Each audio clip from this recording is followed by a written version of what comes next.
Hello students, in this part I will start gaseous exchange. As we know that gaseous exchange is based on the principle of diffusion.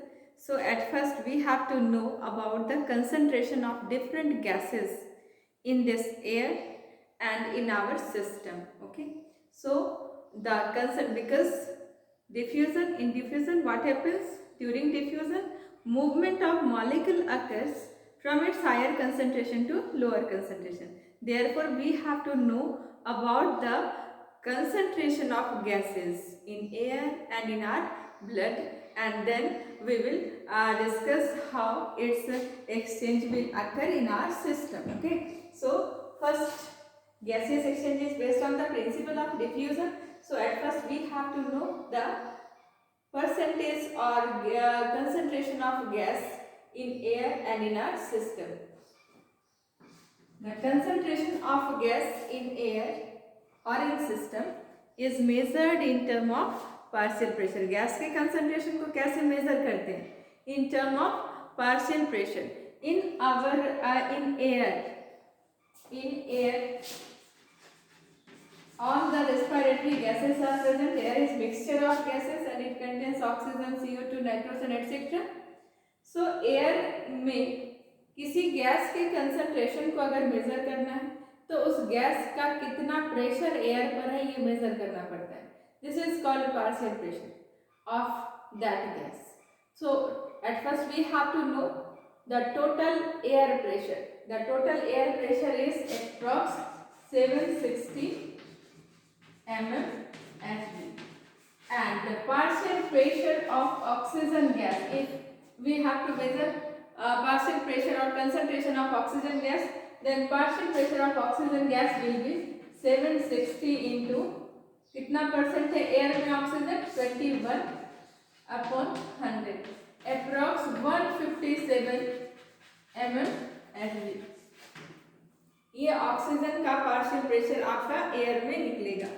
इसके बाद CO2 respiratory gas. Another respiratory gas is CO2. CO2 का partial pressure अगर calculate करें तो PCO2 is equal to 760 into बताओ कितना percent है 0.03% होता है 100. तो ये आपको मिलेगा 0.3 mmHg. नाइट्रोजन का अगर आप चाहें तो नाइट्रोजन को निकाल सकते हैं. नाइट्रोजन हमारे पास कितना, तो नाइट्रोजन हमारे पास एयर में 760 इंटू 78% के अप्रॉक्स होता है.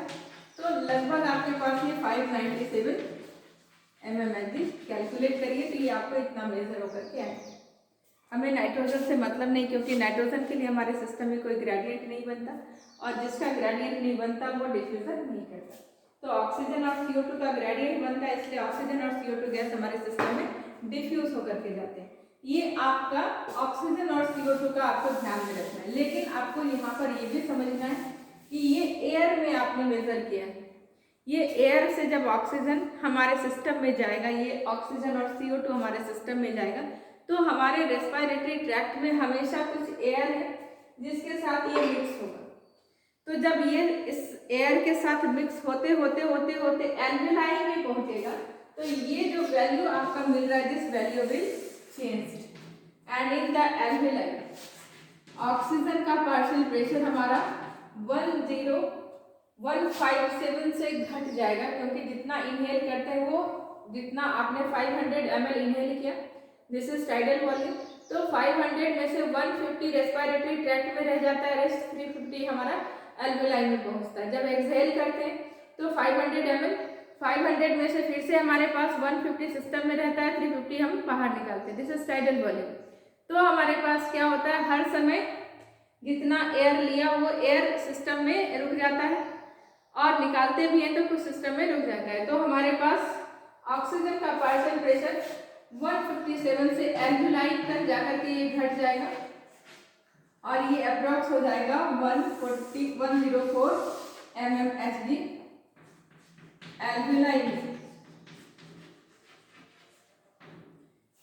CO2 का बढ़ जाएगा और बढ़ के हो जाएगा 40 mmHg, क्योंकि हमारे सिस्टम में ज्यादा CO2 है. ये हो जाएगा हमारा इतना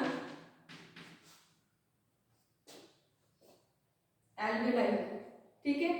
अब आपको ब्लड में ये एल्विलाई का आपने लिखा, अब सेल ब्लड में आपको मेजर करके मिलेगा, आपको मेजर नहीं करना है, ये आपको मेजरमेंट किया हुआ मिलेगा। ऑक्सीजन हमारे बॉडी ब्लड में ये लगभग होगा 40 mmHg, और फिर CO2 हमारे पास होगा 45 mmHg। ये यहाँ पर अब आप इस डायग्राम को कंसिडर करिए, ये हमारा सर्कुलेशन का डायग्राम है। We have 4 chambered heart. In this 4 chambered heart, upper chamber is atrium and lower chamber is ventricle. This is left atrium, this is right atrium, this is left ventricle, this is right ventricle. Okay? हमारे left atrium में lungs से oxygenated blood आता है, ये systemic aorta के through body cells के पास जाता है, सेल्स के पास कैपिलरी बनती है, फिर यहाँ से वेन आता है जो राइट एट्रियम में डीऑक्सीजनेटेड ब्लड को डालता है। ये डीऑक्सीजनेटेड ब्लड राइट वेंट्रिकल से पल्मोनरी आर्टरी के थ्रू लंग्स में जाता है, लंग्स के पास फिर कैपिलरीज बनती है और फिर से गैसियस एक्सचेंज होता है, ठीक है। तो गैसियस एक्सचेंज हमारे पास दो सरफेस पर हो रहा है, one is alveolar surface and another is body cellular. Alveolar surface पर जो गैसियस एक्सचेंज होता है this is called external respiration and this is called internal respiration. So पहले हम लोग डिस्कस करें कि हमारे पास लंग्स पर क्या हो रहा है। तो लंग्स पर आप यहाँ पर ग्रेडियंट देखिए और डिफ्यूजन बताइए क्या होगा। लंग्स में 104 ऑक्सीजन है और ब्लड में 40 है।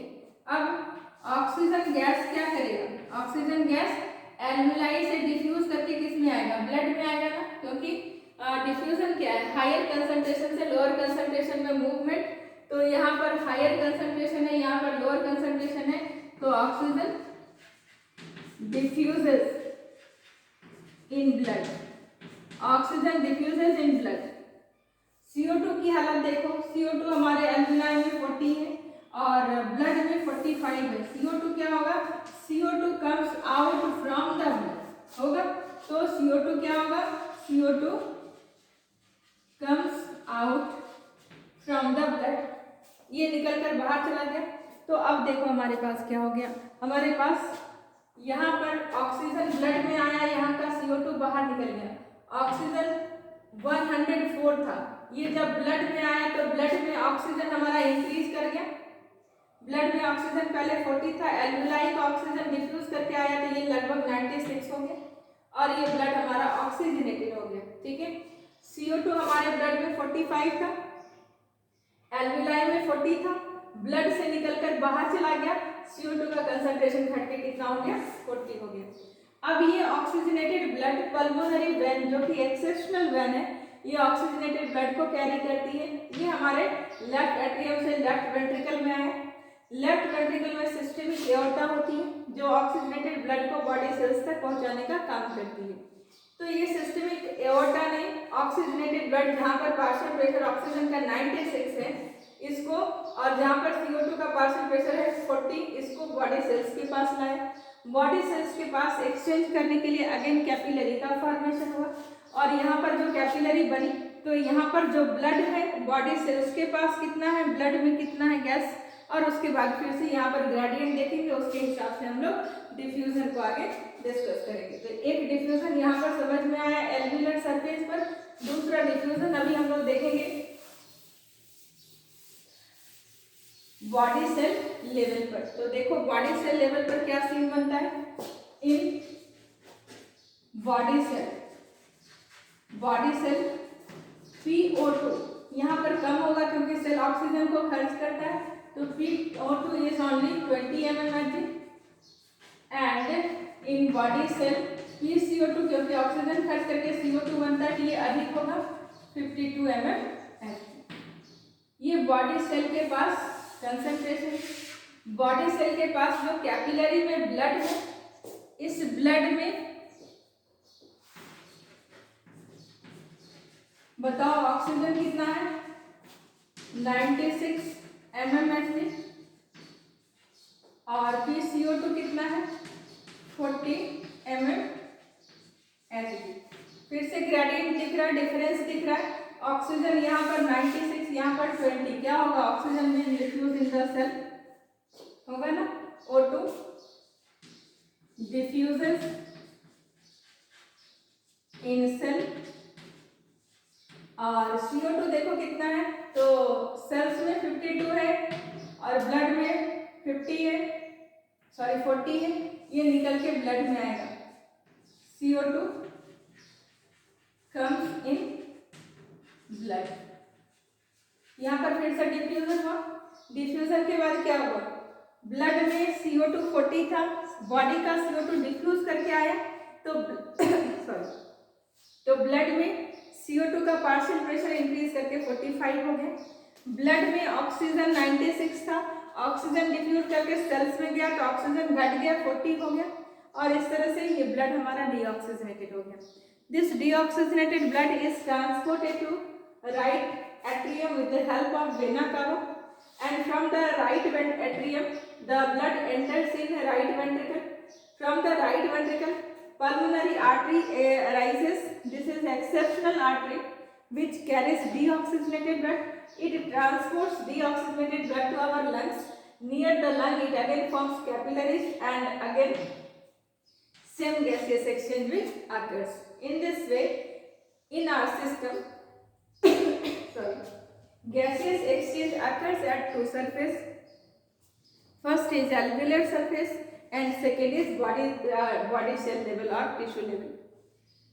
The gaseous exchange which occurs at alveolar surface is called external aspiration, and the gaseous exchange which occurs at body tissue level is called internal respiration. Okay, this is all about gaseous exchange. In the next lecture I will discuss about the transport of respiratory gases. पूरा clear हो गया है आपका? ठीक है, कोई doubt होगा तो आप शेयर करिएगा। चलिए, थैंक यू।